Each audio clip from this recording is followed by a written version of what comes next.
Deixa eu trazer aqui algumas perguntas para você. Você trouxe o aparelhinho para aferir a pressão. Pois é, quando a gente fala uma doença, cada 4 adultos, um adulto tem. Aí você fala assim, a desculpa de todo mundo, mas eu não tenho plano de saúde, é muito difícil ir num cardiologista, é difícil pagar por isso, pagar exames caros. Eu não preciso de nada, mano. Fazer diagnóstico de hipertensão, eu preciso de ir numa farmácia, no posto de saúde, eu preciso de comprar um aparelhinho que custa R$100 e medir. Está acima de 14, eu estou hipertenso.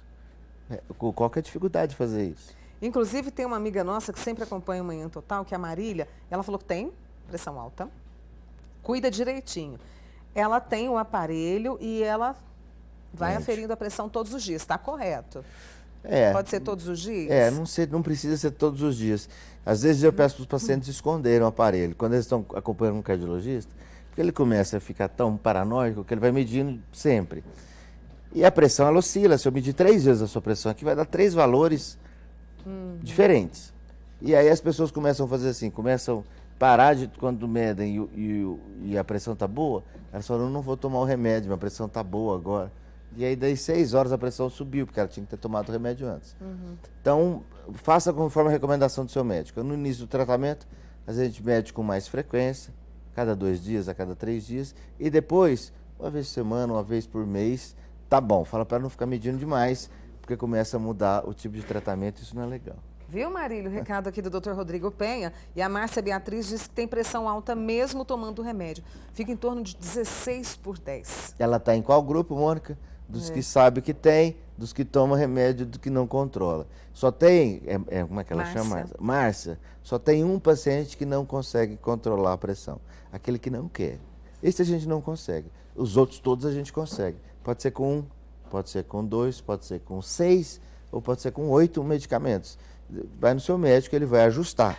Né? Você está tomando um remédio, e aí, né? E com o passar do tempo, Mônica, às vezes a gente precisa de aumentar a dose, porque um dos fatores para a hipertensão, que na realidade é uma dificuldade do vasodilatar, é a idade. Quanto mais a idade passa, quanto mais o tempo passa, mais os vasos ficam rígidos e a pressão tende a aumentar. Então a Márcia às vezes está fazendo um tratamento que ela fazia 3, 4 anos atrás, que já não é suficiente, eu preciso de acrescentar outros remédios nesse tratamento. A gente falou dos caminhos para prevenção, daqui a pouquinho eu vou reforçar para vocês com a ajuda aqui do Dr. Rodrigo, e tem a Marilda falando que tomava remédio e a pressão não controlava. Aí ela começou a fazer academia, aí começou a controlar. É esse estilo de vida também que você está reforçando para a gente. Porque o tratamento da hipertensão não é ou eu tomo remédio ou eu mudo o estilo de vida. Não é ou, é e. Não é e. Eu tomo remédio e mudo o estilo de vida. Não adianta eu tomar remédio e comer uma comida extremamente salgada, embutido, churrasco todo dia. Não perder peso, estar acima do peso. Né? Não fazer nada, sedentário. Então tudo isso tem que ser modificado. É o conjunto de tratamento. As medidas farmacológicas e não farmacológicas. A gente tem uma pergunta aqui que chegou para mim, o pessoal até colocou aqui para mim, que chegou lá pelo nosso YouTube, a Aline Andrade. Ela falou que está com a pressão em dia, Rodrigo está acompanhando. Já a mãezinha dela está muito preocupada, porque a pressão está sempre entre 17 e 22. Outro dia estava 22/17. Trocou o remédio várias vezes, mas não consegue baixar a pressão dela. Rodrigo, preocupante, né? Preocupante.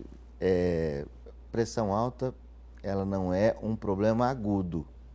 Ela é uma doença crônica. Então, às vezes ela está falando assim, a pressão está 22. Aí, normalmente eu falo assim para o paciente, eles me mandam mensagem, minha pressão está 22. Eu falo, mede agora de novo. Aí eles medem e falam assim, não, agora está 16. Essas pressões muito altas assim, às vezes é por um mal-estar, às vezes é porque ela mediu numa hora que ela estava com a dor de cabeça, né? Então alta demais. Esse valor, essa medida não tem muito valor. Ela tem a medida do consultório, a medida que ela vai quando ela está calma, tranquila. É a mesma coisa. Então a mãe dela precisa de voltar no cardiologista e ir ajustando o remédio até chegar na dose e nos tipos. Tem 400 remédios para hipertensão. Como que a gente usa? A gente vai acrescentando aqueles que têm menos efeito colateral, que são mais fáceis de tomar e que são mais em conta ou gratuitos na farmácia popular. Porque você vai tomar remédio para o resto da vida. Então essa tem que ser a programação. Muito bem, eu vou fazer uma pausa aqui com o Dr. Rodrigo Penha. Você participa conosco, já vou trazer seus questionamentos, as suas dúvidas aqui para o Dr. Rodrigo e vai lá na nossa rede social, no @Manhã Total, e responde a pergunta que a gente está fazendo para você hoje. Você tem o hábito de aferir a pressão? Você sabe como ela está? Vai lá, comenta que a gente traz aqui também, tá? Já volto com você, viu, Rodrigo? Quero saber minha pressão, pode ser? Vamos lá.